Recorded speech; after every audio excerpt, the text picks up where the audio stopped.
छत्तीसगढ़ एक ऐसे पार्टी की जरूरत है जिन छत्तीसगढ़ पर सोच सके। काबर की 2000 में जोगी जी पार्टी रही से और ओकर बाद सन 2003 के बाद भाजपा आ गई। अब 2018 में इस कांग्रेस, ओकर बाद अभी फिर से आ गई भाजपा। लेकिन हमन सोचते कि भाई कोई ऐसे पार्टी होना चाहिए जिन छत्तीसगढ़ के हित पर सोचे।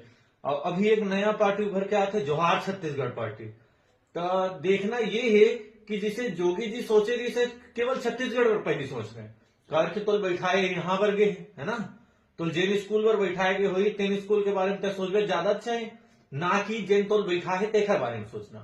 तो वो इसी अब देखते कि कौन सा पार्टी छत्तीसगढ़ पर ज्यादा हितकारी है। तो कांग्रेस ला देखें, कांग्रेस कुछ हद तक के बहुत अच्छा काम करी से, भाजपा भी बहुत अच्छा काम करी, लेकिन ए टाइम में जिन सरकार बैठे साय के सरकार, वो सरकार में देखा था कि निरंतर छत्तीसगढ़ ला क्षति पहुंचाते, निरंतर छत्तीसगढ़ ला बस काटना, खोदना, बेचना यही चला थे।